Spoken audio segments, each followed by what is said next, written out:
Hello, नमस्कार, स्वागत है आप सभी का आपके अपने चैनल रजनी मिश्रा ब्लॉग्स में। तो कैसे हैं आप लोग? उम्मीद करती हूँ सभी लोग स्वस्थ होंगे, मस्त होंगे और अपने-अपने काम में व्यस्त होंगे। मैं भी अपने काम में लग चुकी हूँ, पर आज मैं आपके साथ किसी और टॉपिक पर बात करने वाली हूँ, क्योंकि जब मन दुखी हो ना, फिर वो चीज़ें निकलती हैं जो मन में असलियत में छुपी होती हैं। तो दया, दूसरों पर दया करना ही मेरे जीवन का सबसे बड़ा गुनाह बन गया, जिसके लिए मैं सबसे बुरी बनती चली गई। खैर, जो अच्छा होगा वो अच्छा समझेगा दूसरों को, और जो बुरा होगा वो बुरा ही समझेगा। बट कुछ लोग ना हमारी अच्छाई का फ़ायदा उठाते हैं। हम समझते हैं हमें उन पे दया आ जाती है। दया करना सबसे बड़ा गुनाह हो जाता है हमारे लाइफ का। तो मैं आपको समझाऊँगी कुछ चीज़ों से। जैसे अगर हमारा जो स्वभाव है ना, वो दयालु स्वभाव है, और अगर तीसरे को पता लग गया कि हाँ, ये इस स्वभाव का है, पहले तो इंसान गलती कर लेता है, जो बोलना होता है बोल देता है, जो करना होता है कर लेता है। फिर हमें भी गुस्सा आता है, उससे बातचीत बंद हो गई। उस इंसान को फिर कोई काम पड़ा और वो फिर आके हमारे पैर पड़ गए, माफ़ी माँग ली, और हम दया मोह में, या फिर 2-4 मीठी-मीठी बातें कर ली, हम दया मोह में उससे पिघल जाते हैं और उन बातों को भूलकर फिर आगे बढ़ जाते हैं। उसके साथ फिर से हम उसी तरीके से, उसी व्यवहार से, उसी स्वभाव के साथ रहने लगते हैं, क्योंकि ये हमारा स्वभाव है। अगला जानता है कि हमारी कमज़ोरी ये है, हम बहुत जल्दी पिघल जाते हैं, तो इसका अगला पूरा फ़ायदा उठाता है सामने वाला। हमें इस व्यवहार को बदलना है, बदल देना होगा, क्योंकि लोग इसका सिर्फ फ़ायदा उठाते हैं। उनका अपना काम पड़ता है, आके हमारे आगे झुक जाएंगे और अपना काम ख़त्म, फिर हमें किसी न किसी तरीके से बुरा बना दिया जाता है। तो इस दुनिया का यही दस्तूर है, हमारे आस पड़ोस का मैंने यही महसूस किया है। तो किसी पे दया नहीं करना। एक बार हो गया, 2 बार हो गया, अगर हमारे साथ कोई चीज़ बार-बार हो रही है ना, तो उस चीज़ के ज़िम्मेदार हम खुद हैं, कोई और नहीं है। क्योंकि हमने अपनी जो डोर है ना, जो खुशी की डोर है, वो हमने दूसरे के हाथ में दे रखी है कि कोई हमारे साथ अच्छे से बात करेगा तो अच्छा, और अच्छे से बात नहीं करेगा तो हम दुखी हो जाएँगे, रोएँगे, खुश नहीं रहेंगे। तो ये गलत बात है, ऐसा नहीं करना चाहिए। हमें अपनी जो खुशी की डोर है ना, वो अपने तक रखनी चाहिए। कौन हमें क्या कहता है, कौन क्या बोलता है, उससे हमें कोई फ़र्क नहीं पड़नी चाहिए। और ना ही हमें जो हमारी दया है ना, वो किसी के लिए, जब कठोर एक बार हो गया, एक बार हमें पता लग गया कि सामने वाला हमारा यूज़ कर रहा है, सिर्फ़ यूज़ कर रहा है, तो हमें उससे ना खुद ब खुद दूरी बना लेनी चाहिए। एक बार हो गया, 2 बार हो गया, बार-बार जो चीज़ हो रही है वो आदत बन जाती है, वो गलती नहीं होती है, वो आदत होती है। तो हमें उससे दूर हो जाना चाहिए कि भाई इसकी आदत यही है, इसने ये हमारा यूज़ कर रहा है, और हमें दूसरों को खुद को यूज़ नहीं होने देना है। अपने दिमाग से, अपनी समझ से, कि एक बार हो गया, 2 बार हो गया, बार-बार नहीं हो सकता। बार-बार नहीं पड़ना किसी की किसी भी बातों में, और अपनी कोई कि हाँ, आप बहुत अच्छे हो, जब अपना काम पड़ा तो हमें अच्छा बना दिया। अपने हिसाब से कोई हमें कठपुतली बना के नचा रहा है और हम नाच रहे हैं। ऐसा नहीं करना। खुद को ज़रा-सा समझदार बनना है, खुद को ज़रा-सा मतलब मजबूत बनाना है कि हमें कोई कुछ भी कह दे, अच्छा कहे तो हम उसके लिए अच्छा करने लग जाएं, और फिर हम उसकी सारी गलतियों को भुला दें। भुला दीजिए, पर अपना अपमान कभी मत भुलाइए। जिसने आपका अपमान किया है ना, वो एक बार जब कर चुका है तो वो बार बार करेगा।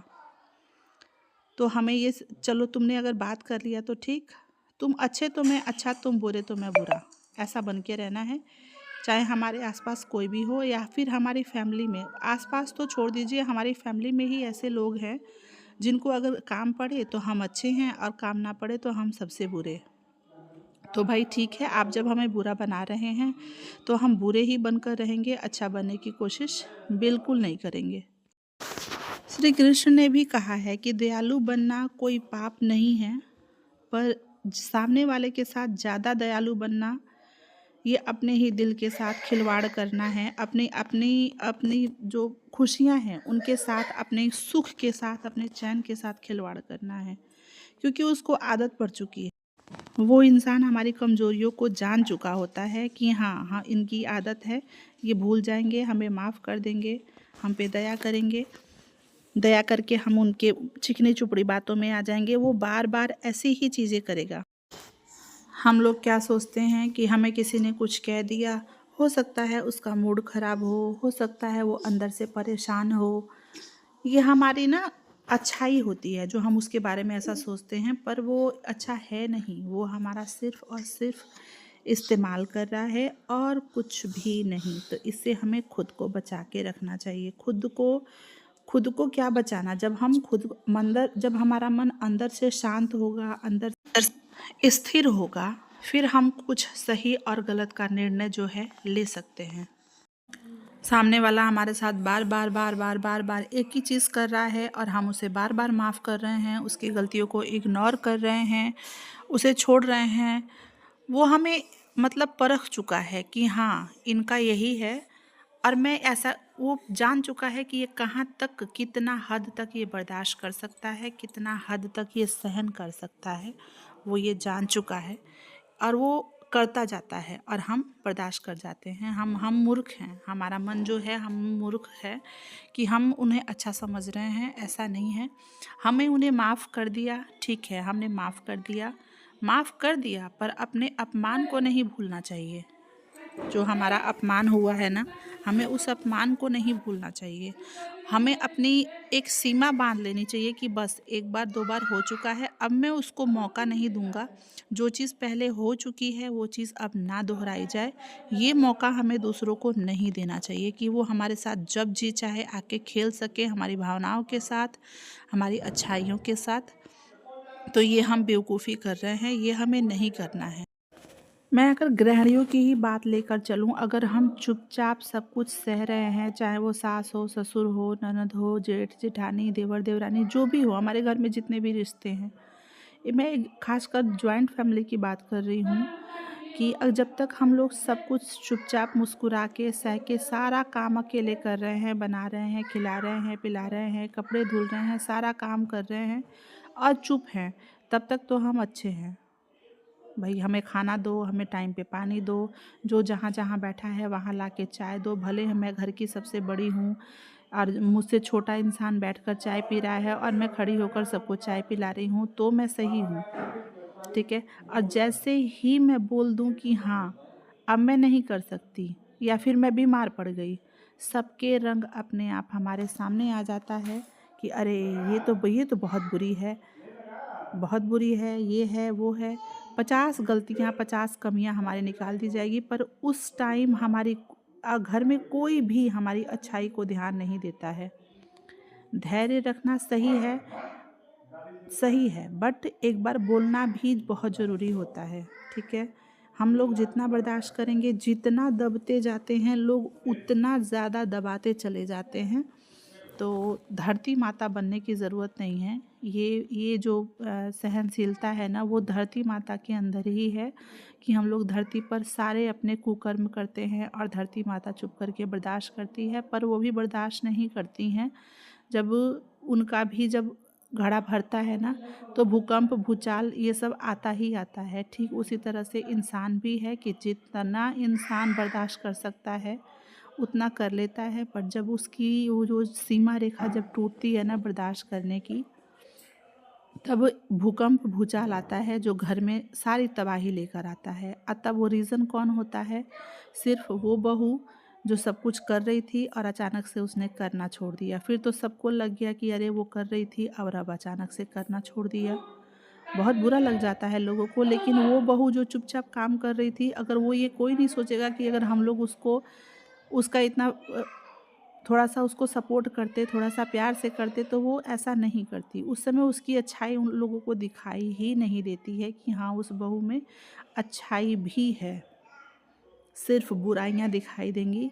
तो खुद को इतना कमज़ोर मत बनाइए। और हम बेचारियाँ क्या करती हैं, दिन भर रोना, खाना ना खाना, अपने आप को कष्ट करना कि हमें ऐसा बोल दिया गया। अपने आप को मजबूत बनाइए कि जिसको जो कहना है, हम अच्छा करेंगे तो भी कहेगा, बुरा करेंगे तो भी कहेगा। तो भाई कहते रहो, हमें कोई फ़र्क नहीं पड़ता। तुम्हें जो समझना है समझो, मेरा व्यवहार वही रहेगा, तुम अच्छे तो मैं अच्छा, तुम बुरे तो मैं बहुत बुरा, थोड़ा सा नहीं बहुत बुरा। और अगर अब आपने हमें बुरा बना ही दिया है तो मेरा फ़र्ज़ बनता है कि मैं आपको और बुरा बन के दिखाऊं। बिल्कुल, मुझे तो यही लगता है कि अब मेरा फ़र्ज़ बन चुका है कि जब आपने मुझे इतना बुरा बना दिया, तब मैं अब आपको और बुरा बन के दिखाऊं कि मैं किस हद तक बुरा बन सकती हूँ, क्योंकि इस बुरा बनने की शुरुआत आपने की थी।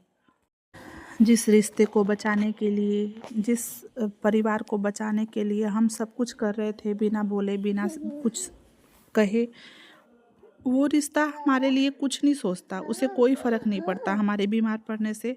वो तो वहाँ तो ये बोला जाएगा कि हम नाटक कर रहे हैं, हमें में बर्दाश्त करने का ये नहीं है। 10 गलतियाँ हमारी निकाली जाएंगी, तो इससे अच्छा है ना कि धैर्य उतना करो। अपनी जो खुशी की डोर है ना, मेन चीज़ ये है कि जो अपनी खुशी की डोर है ना, वो किसी को मत दो। हमें कोई फ़र्क नहीं पड़ना चाहिए, जिसको जो कहना है कहे। हमें अपना काम करना है, अपनी तरफ से अपना 100% देना है कि हम जो काम कर रहे हैं वो हमने कर दिया। आपको जो सोचना है सोचो, आपको जो करना है करो। ज़्यादा दयालु बनने की, ज़्यादा धैर्य रखने की कोई ज़रूरत नहीं है, क्योंकि इन सब का परिणाम लास्ट में कुछ नहीं निकलता। ज़्यादा किसी को अहमियत देने की कोई ज़रूरत नहीं है, अहमियत दो अपने माँ बाप को। सबसे बड़ी अहमियत अपने माँ बाप को, अपने सास ससुर को, चाहे वो हमारे माँ बाप हों चाहे सास ससुर हों, उनको अहमियत दो। भले वो गलत कर रहे हैं, एक समय आएगा जब उनको एहसास होगा कि हाँ हम हैं, क्योंकि वो माँ बाप हैं तो माँ बाप की गलती हम नहीं निकाल सकते हैं। माँ बाप को हम गलत नहीं ठहरा सकते हैं कि आपने गलत किया। उन्हें समझ आ, उनका करना, उन्होंने हमें पाल पोस के बड़ा किया है, पैदा किया है, तो हम उनका बर्दाश्त कर सकते हैं, बाकी किसी का नहीं। बाकी आपको जो करना है करो।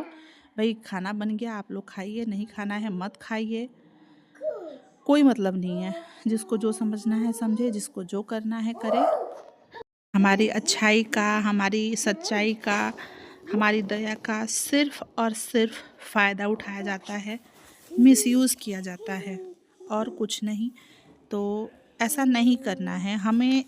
पता कुछ घरों में तो ऐसा भी है ना कि ऐसा सोच सोच के बहुएं डिप्रेशन में चली जाती हैं कि हम मतलब हद हो गई बर्दाश्त करने की, वो डिप्रेशन में चली जाती हैं। और दूर मत जाइए, मुझे मैं अपनी ही अगर बात बताऊँ ना, तो मुझे कुछ टाइम यानी 1 डेढ़ महीने पहले तक मुझे बहुत ज़्यादा फ़र्क पड़ता था कि मेरी सास मुझसे नाराज़ हैं, या मेरे ससुर नाराज़ हैं, या मेरे फलाने ने ये किया, चिल्लाने ने ये किया, ढिमकाने ने मुझे ये बोल दिया। मुझे बहुत ज़्यादा फ़र्क पड़ता था। लेकिन मैंने कुछ टाइम बाद ना प्रेमानंद महाराज जी के जो प्रवचन हैं वो मैंने सुने, जिससे मुझे बहुत ज़्यादा मार्गदर्शन मिला। मुझे मेरे माँ बाप ने समझाया कि नहीं, कुछ चीज़ों का ना हमारे अंदर समझदारी का भी थोड़ा बहुत अभाव होता है। मैं ये मान चुकी हूँ कि जिसको मुझे बुरा समझना है वो बुरा ही समझेगा, जो मुझे पसंद नहीं करता वो मुझे कभी पसंद नहीं करेगा, और जो मुझे जानता है वो मेरे अंदर मेरी कमियां नहीं निकालेगा, मुझे मेरी कमियों के साथ एक्सेप्ट करेगा, अच्छाई और बुराई दोनों के साथ। तो आप लोगों को आज का व्लॉग कैसा लगा मुझे कमेंट करके बताइएगा। किसी ऐसे ही नए टॉपिक पे मिलूँगी, तब तक के लिए थैंक यू फॉर वॉचिंग।